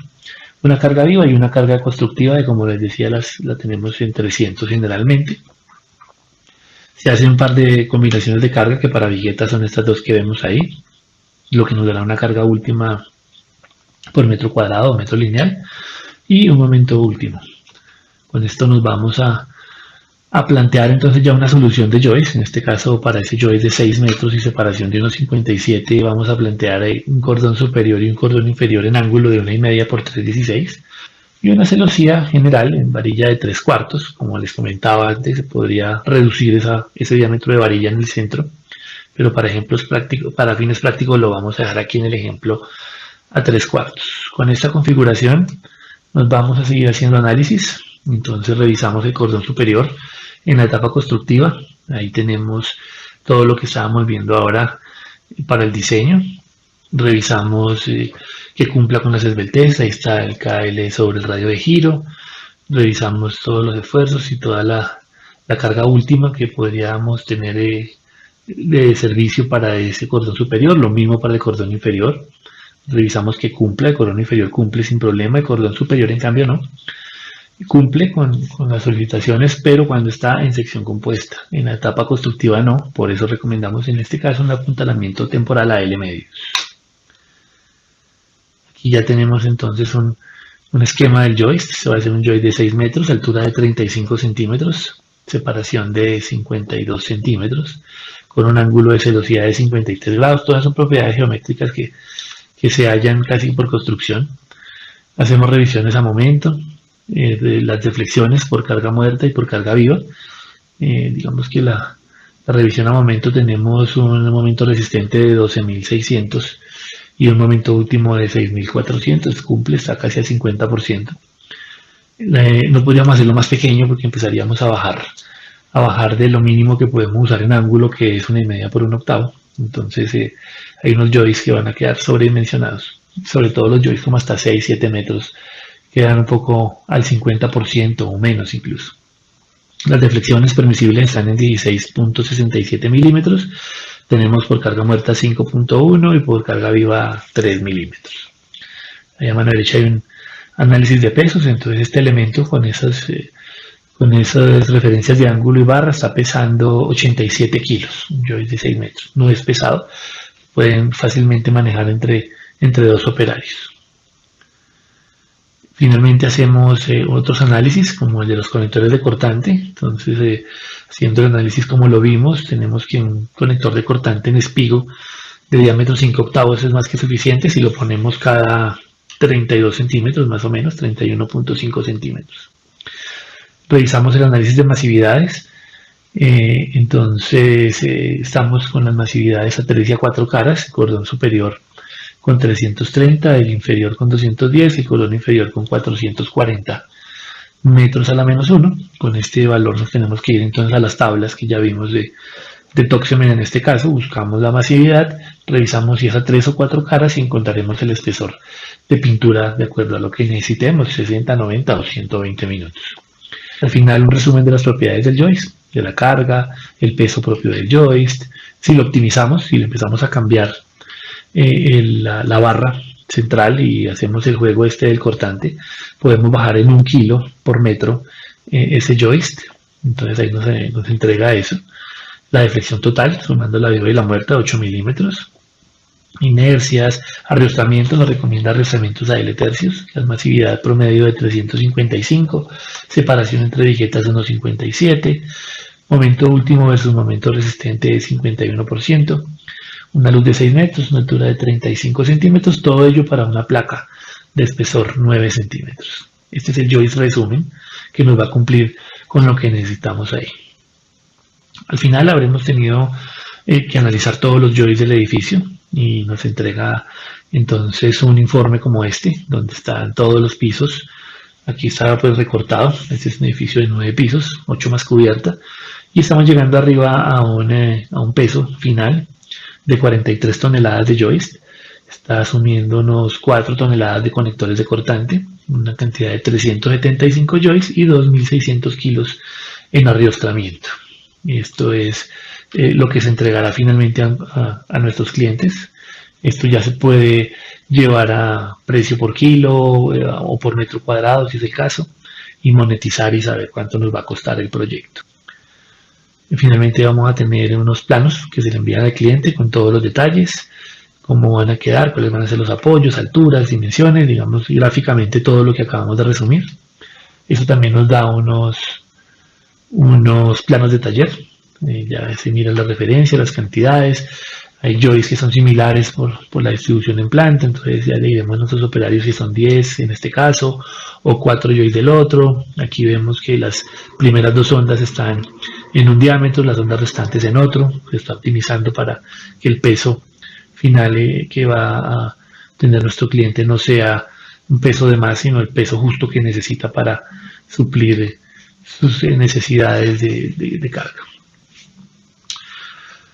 Listo, eso en cuanto a las generalidades, digamos, al tema de diseño, montaje. Hay que revisar ahora qué beneficios tenemos, beneficios y aplicaciones del sistema. Pues sobra decir ya el tema del peso. Aquí vemos cómo manipulan joysticks de 80 o tal vez menos kilos entre 2 personas. Para joysticks más largos no necesitamos torre grúa, no se necesita. Es cuando de pronto con una pluma se puede hacer el izaje si no hay torre grúa, porque son muy livianos. El montaje es muy sencillo. Eso agiliza muchísimo el montaje, reduce mucho los tiempos. Ya es un elemento, como les decía, que viene a medida. No hay que pensar en armarlos o en cortar o en pintar o en alguna otra cosa en obra. Sencillamente es apoyarle al lado de la viga y se procede a fundir. Tema importantísimo que gusta mucho al constructor es el tema de paso de redes. Se pueden pasar las redes por entre el joystick sin necesidad de afectar su integridad estructural, como pasa con otros sistemas, otras viguetas que hay que perforarlas y hay que pensar en refuerzos si es el caso para que no se afecte su capacidad. El joystick no le pasa eso, se pasa por la celosía y listo. Ganamos altura. con ese pase ahí. En economía, pues se pueden cubrir luces más extensas con mínimo de peso. Entonces, esa reducción de carga nos lleva a poder reducir secciones de vigas y columnas, que era lo que hablábamos al principio de la charla y que es el principal atractivo de este sistema, y es que le quitamos sin problema 100, 120 kilos por metro cuadrado a una placa. Entonces las reducciones ahí son importantes. Eso se puede llevar a las vigas, y si bien a veces por arquitectura no se pueden modificar las secciones de vigas, sí podemos reducir entonces cantidad de acero. Si puedo bajar esas vigas, al haber bajado las viguetas a joist, bajo las vigas, eso me puede también ayudar con las columnas. Bajo columnas, en muchos casos se pueden quitar columnas cuando hago luces mayores de 10, 12 metros. Finalmente, donde iba a ir una columna a mitad del viaje, pues ya no va a estar, porque el joist va a cumplir perfectamente con las cargas, y ese espacio de la columna, 2 columnas pueden darme el espacio para un parqueadero sin ningún problema. Esto también lo puedo llevar a la cimentación. Ahora que lo veo, se puede llevar a cimentación todos estos ahorros. Hemos tenido casos en los cuales el calculista desde el principio adopta el sistema de joist, reduce las secciones de vigas y columnas y el peso, y al reducir vigas y columnas, se encuentra que la carga en las zapatas o en los apoyos de las fundaciones son mucho menores. Tuvimos un caso, el edificio M30 precisamente, donde se tenía unos pilotes unos dados con 4 pilotes. Finalmente, con la reducción de carga se pudieron llevar a unos dados triangulares con 3 pilotes. Un pilote menos, eran como 70 y pico de columnas, pues son 70 y pico de pilotes menos. Entonces, ese es un dinero importante que se puede ahorrar, que no se puede cuantificar fácilmente, pero que se lleva desde el principio. La idea de los joists, pues, aumenta en proporciones generosas el ahorro. Aquí tenemos esta ventaja: los entrepisos funcionales se acomodan a diversas situaciones de carga, como zonas de almacenamiento, recreación, sociales, zonas comerciales o grandes superficies. Digamos que no hay restricción, podemos llegar a cargas incluso de bodega de 700 y 800 kilos de carga viva, con unos joists un poco más robustos y reforzados, y se hace el diseño.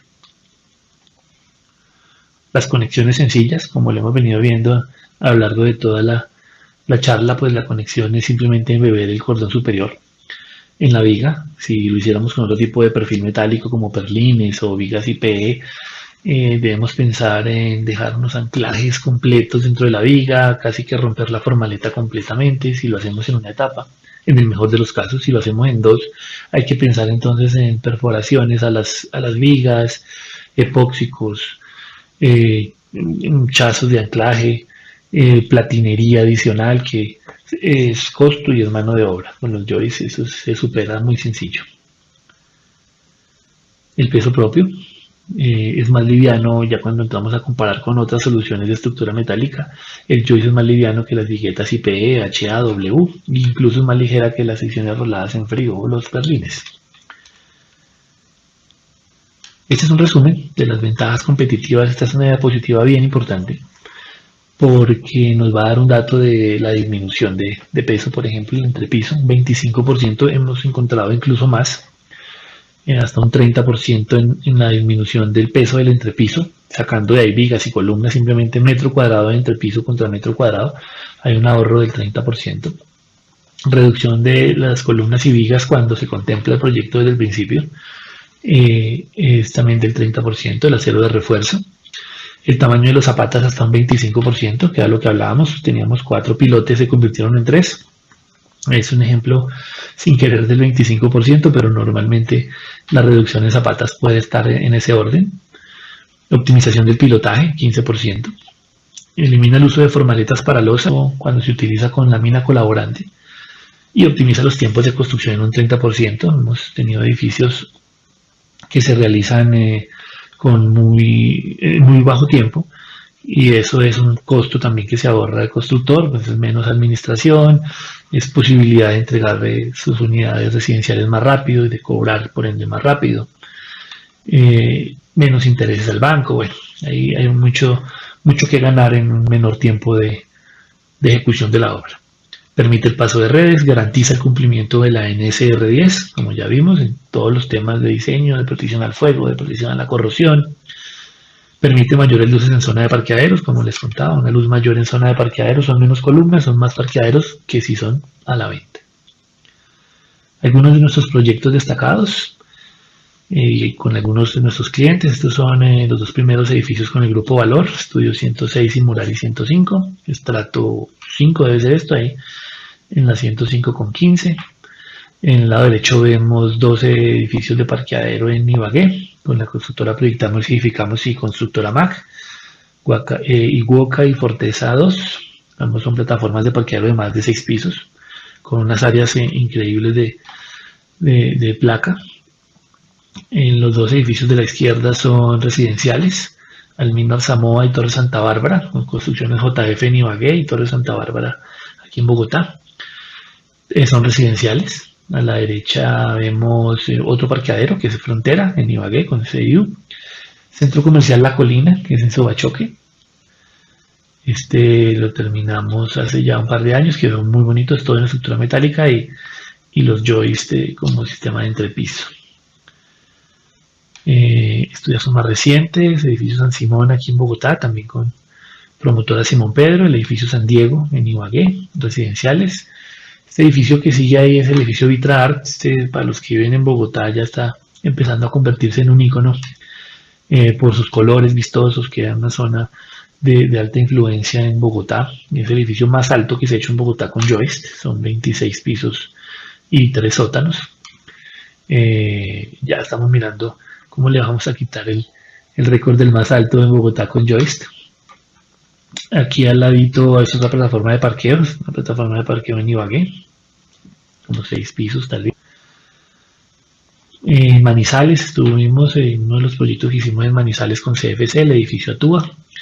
Este edificio que sigue es el edificio M30, es el más alto que se ha hecho en el país con este sistema, son 30 pisos y 4 sótanos, 2 torres. Media Manzana es un edificio increíble, también con Proyectamos y Edificamos. Y ya otros como MPH 123 aquí en Bogotá, 127 con Séptima, Siena 146 con los amigos de Épica. Ahora en ejecución estamos con el proyecto Mazara 107, los parqueaderos de Guacarí también, que son enormes, 9 pisos en Ibagué. Edificio Verum, el Hotel Best Western Peñaliza, que está en ejecución hace rato y que va evolucionando. Eso en cuanto a nuestros proyectos. Hay más proyectos que desarrollan también otras compañías importantes a nivel nacional, los cuales no tengo acceso a esa información, pero que se siguen desarrollando por todo lado, Cali, la costa, aquí en Bogotá propiamente. Bueno, el sistema, como les digo, cada vez está tomando más fuerza y es bueno saber de esto y que ustedes como constructores lo tengan presente, calculistas también lo empiecen a especificar. Es un análisis de precio unitario sencillo, digamos, con los precios actualizados a hoy, digamos, o bueno, sí, seguramente esta semana. No garantiza eso con la volatilidad que tenemos en los precios ahora del acero, sobre todo, que dentro de 8 días este no puede ser el APU más desactualizado de todos. Aquí estamos revisando solamente el costo metro cuadrado versus metro cuadrado, no se están involucrando temas de ahorros que se puedan dar por rediseños. Yo voy a optar por empezar desde más bien, el sistema convencional de viguetas de concreto. Este sistema, es una APU que nos facilita un cliente con sus costos para Bogotá, teniendo en cuenta concretos para placas, concretos para viguetas, malla electrosoldada, acero figurado, todo el tema de amarre, acero de refuerzo, mano de obra para la fundida de la placa, hasta el vibrador de gasolina pusieron ahí, camillas de madera y las cerchas. Estamos hablando de que un metro cuadrado todo costo, incluyendo todo, está alrededor de los 201.000 pesos. Si lo vamos a comparar, por ejemplo, con la camilla de madera que acabamos de ver, el joystick con camilla de madera, teniendo en cuenta lo mismo, en concreto, su malla electrosoldada, teniendo en cuenta la camilla que vamos a necesitar para fundir, la mano de obra de fundida de la placa, el vibrador de concreto también está, se tiene en cuenta las viguetas tipo joystick, la grapa de sujeción y la tubería de soporte. Estamos hablando de 162.000 pesos por metro cuadrado. Hay un ahorro aquí, metro cuadrado a metro cuadrado, de 40.000 pesos. En un edificio de normal de, no sé, 25.000 pesos, de 25.000 metros cuadrados por 40.000 pesos, esto nos está dando 1.000 millones de pesos de ahorro. Solamente haciendo el cambio de sistema. No hay que pensar en nada más, sin rediseñar, sin revisar qué otros ahorros puedo encontrar por tiempo, por reducciones de secciones de vigas y columnas. Simplemente por ahí ya estoy ahorrándome en un edificio de 25.000 metros, 1.000 millones de pesos.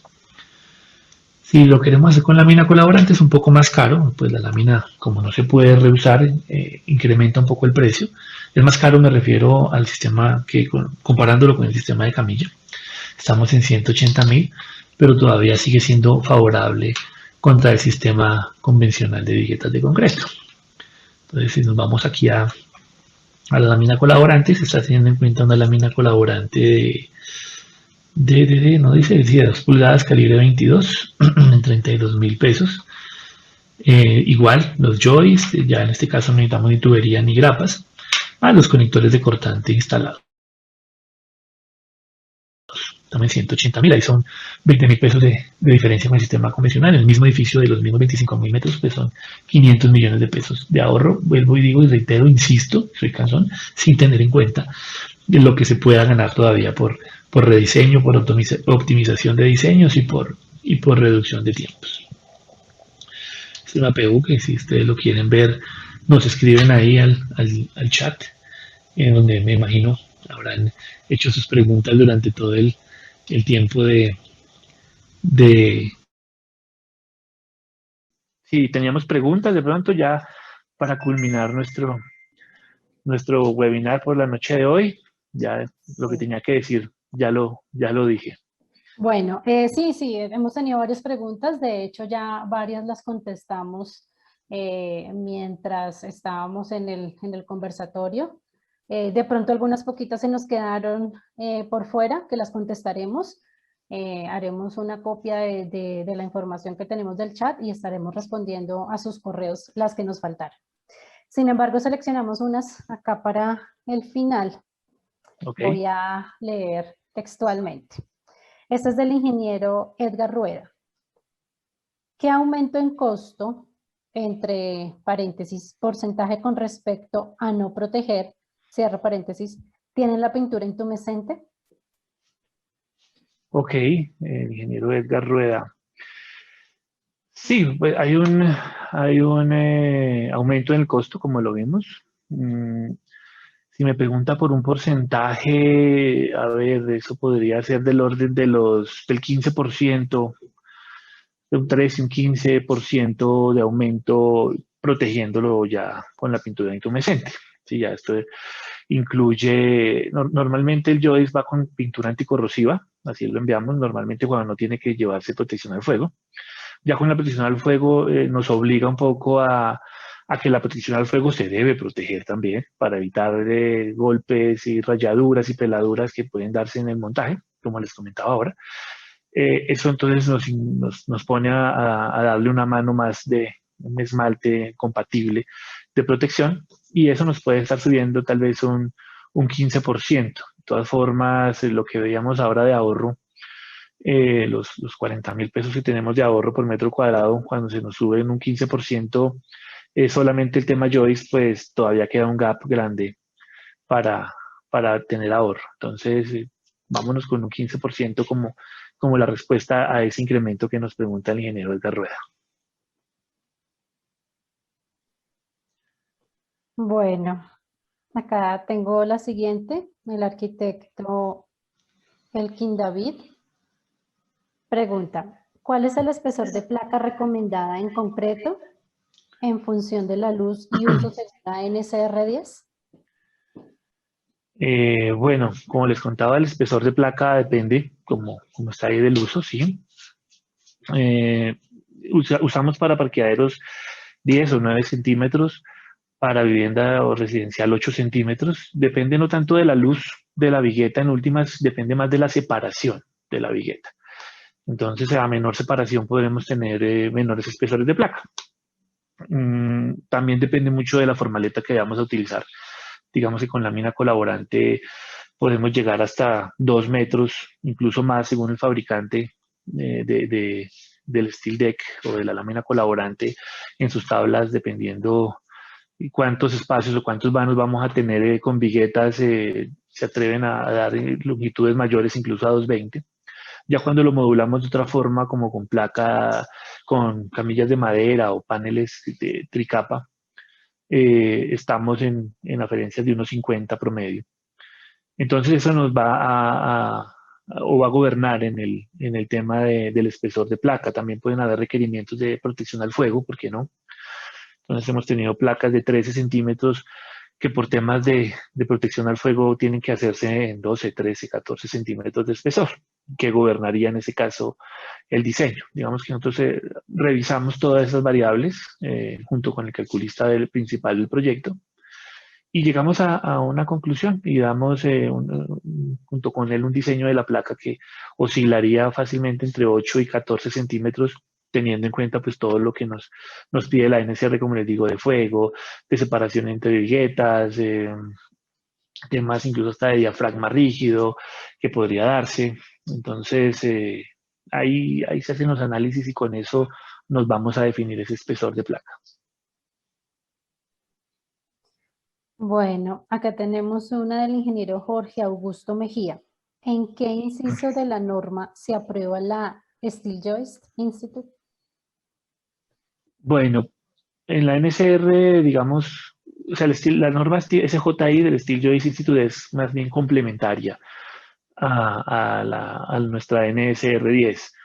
Digamos que no hay una parte donde diga, o un capítulo, en el título F sería, que diga el Steel Joist se debe calcular de X y Y forma. Pero todos los análisis que se hacen y toda la formulación que se tiene en cuenta para un diseño de un joist está contenida en el título F de la NSR. Ahí no hay ninguna ecuación rara, ninguna ecuación novedosa. De hecho, más bien, como les comentaba en el tema de los conectores de cortante, que son parte integral ahí de los joists, o se usan más bien modificaciones a esas normas americanas y estudios, como les contaba, que hemos hecho aquí en el país, lo que han hecho otros profesionales en el país sobre conectores de cortante, lo hemos venido aplicando, que son cosas o mejoras a la norma que van a salir en la próxima versión, sobre todo en el tema de conectores de cortante, por ejemplo. Entonces, todo está contenido en la norma y en los desarrollos que se han venido haciendo. No hay una parte del SJI, lo utilizamos mucho como referencia, lo utilizamos como marco para nuestros diseños y para estandarizar futuras mejoras, pero digamos que para tranquilidad de los calculistas y de toda la comunidad, todos los joists o lo que se debe saber para diseñar un joist está en el título F de la NSR y ahí nos guiamos principalmente. La ingeniera Zulma Pardo nos preguntó, en la sección de protección al fuego, ¿la temperatura crítica de 620 grados según cuál norma? La ingeniera Zulma Pardo está conectada. Bueno, saludos a la ingeniera Zulma Pardo, mi profesora. La temperatura de 620 grados, ¿de dónde la sacamos? Bueno, digamos que nuestro principal proveedor de pintura intumescente para protección al fuego es Toxemen. Ellos avalan su producto, digamos, con la British Standard, la norma británica. Y la norma británica, digamos que tiene algunos apartes, se me va el número, aquí lo voy a tener, creo que es la British 5950, si mal no estoy, y para elementos metálicos que tienen una placa de concreto encima, por ejemplo, como el joist, ellos sugieren 620 grados centígrados como esa temperatura crítica. De todas formas, es una sugerencia y eso tiene que ir más apegado al estudio de fuego, como hablábamos ahora hace un ratico, a una ingeniería de fuego que nos diga cuál es esa temperatura crítica de acuerdo a las condiciones del entorno, de acuerdo a la arquitectura, de acuerdo a una cantidad de cosas que ya les conté que tenga el edificio. Entonces, 620 grados son más una sugerencia. De todas formas, la NSR nos deja una ventana abierta y es que podríamos utilizar cualquier producto que se haya hecho bajo ensayos de una norma certificada. Entonces, este nullifier, que es el que utilizamos principalmente, está bajo la norma British Standard. Sus ensayos también se realizan bajo la misma norma y están avalados y es un aval válido, por lo menos para la NCR, porque el producto es importado. Aquí en Colombia no tenemos todavía el desarrollo de pronto para hacer nuestra propia pintura, o los fabricantes de pintura no se han animado a hacer una formulación netamente colombiana. Entonces, nos guiamos con las normas británicas y pues, nos ha funcionado bien y hasta el momento, por lo menos en curadurías, hemos dado pie con bola, hemos resuelto los problemas que los ingenieros de curaduría presentan con ese mismo tema. Digamos que la NCR habla como de un 550 grados para columnas o para vigas, que pues también es una sugerencia. Finalmente no es una temperatura crítica que tenga que considerarse así. Hay otros análisis que también son válidos y esos son la British Standard. Bueno, acá tenemos otra de Solarias. ¿Cuál es la deflexión máxima admisible para joist? Ok, bueno, pues la deflexión máxima por la norma es la longitud dividido 360. Esa será la deflexión máxima. Los joist no llegan casi a eso, que siempre estamos muy por debajo de eso. Él es sobre 450, nos está dando los cálculos principalmente. Por deflexión casi no sufre de elemento. Generalmente cuando se tienen deflexiones muy cercanas al límite, lo que se hace es ampliar o darle un mayor peralte al joist para estar un poco más alejados del tema. Pero bueno, sí, la respuesta es L sobre 360. Bueno, y acá tenemos una última del ingeniero Roque López. ¿El sistema ¿Sí? se puede usar con estructura metálica soldados a IP? Claro que sí, sí, el sistema es compatible con la estructura metálica. Eh, digamos que ya no funcionaría tanto como lo veíamos ahora en las fotografías, que queda embebido al menos 3 pulgadas en el concreto y bueno, todo aquello que acabamos de ver. Ya se tiene que idear es una conexión pues que sea compatible con la estructura metálica, con la viga IP. Puede ser una conexión lateral o conexión superior, digo al patín o al alma. Preferiblemente y por temas prácticos hemos hecho con conexión al alma de la IPE o bueno, del perfil geofísico como viga. Se hace una conexión, una especie de ménsula ahí, digamos, se rigidiza, se tiene que soldar y sobre eso se pone el joist, simplemente apoyado también. Entonces podría ser soldado en un extremo y atornillado en el otro, por ejemplo. Y lo mismo, conectores de cortante. Para la lámina para la estructura metálica sí nos gusta más hacerlo con lámina colaborante para que todo quede integrado como metal con metal. Entonces hacemos lámina colaborante, pero sí, claro, con cualquier tipo de perfil, una viga tubular si se quiere también se puede utilizar. Lo único es revisar la conexión que va a tener el joist con el perfil que utilicemos de viga.